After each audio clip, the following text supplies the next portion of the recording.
มองถิดหน้าเมื่อเตอบองอะไรเดี๋ยวจะมอมตอมละออดอเลย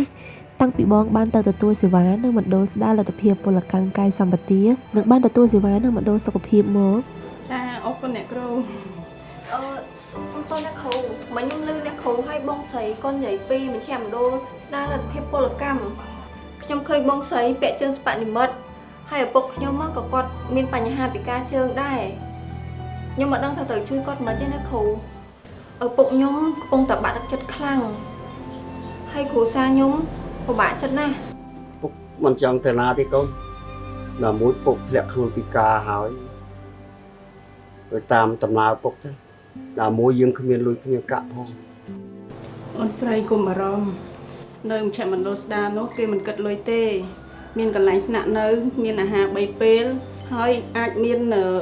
អ្នកកំដរទៅជាមួយបានទៀតបងពីមុនក៏គិតដូចឪពុកប្អូនដែរតែដោយសារមានការលើកទឹកចិត្តគ្រប់គ្រងពីក្រុមគ្រួសារខ្លាំងទើបបងសម្រេចចិត្តទៅទទួលសេវានៅមណ្ឌលស្ដារទៅចាប្អូនស្រី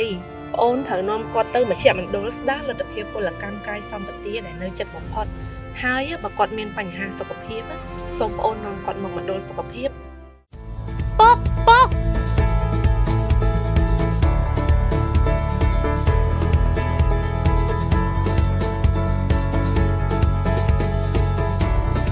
អរគុណពូនិងក្រុមគ្រួសារដែលមកទទួលសេវានៅមណ្ឌលស្ដារលទ្ធភាពពលកម្មកាយសម្បទាហើយមណ្ឌលស្ដារផ្ដល់សេវាជូនពូដោយឥតគិតថ្លៃហើយពូត្រូវនៅសម្រាប់នៅទីនេះមួយសប្តាហ៍ដើម្បីទទួលសេវានិងតាមដានការដាក់ជើងពូឲ្យមានគុណភាពនិងដើរបានស្រួល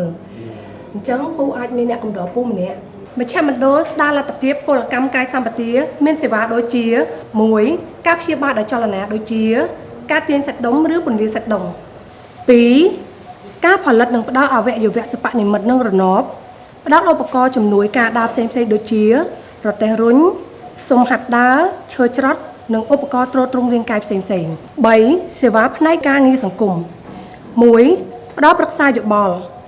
2. ផ្ដល់អគារស្នាក់នៅនិងអាហារ3ពេលសម្រាប់ជនពិការភាពនិងអ្នកកំដរ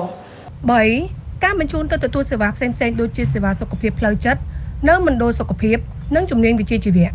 4. ការបង្ខិតសេវាទៅចិត្តប្រជាជនតាមរយៈសេវាជួសជុលចល័តនៅតាមសហគមន៍តើអ្នកណាខ្លះត្រូវការសេវាស្ដារលទ្ធភាពកាយសម្បទាអ្នកដាច់អវយវៈពិការមួយកំណាត់ក្រោមគ្រុនស្វិតដៃជើងពិការចលករខួរក្បាល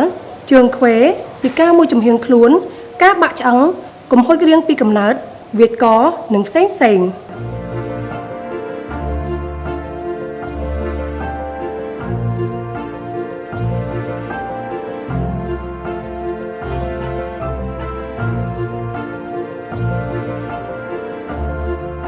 ប្រសិនបើជនមានពិការភាពមានបញ្ហាសុខភាពផ្សេងៗសូមទៅទទួលសេវានៅមណ្ឌលសុខភាព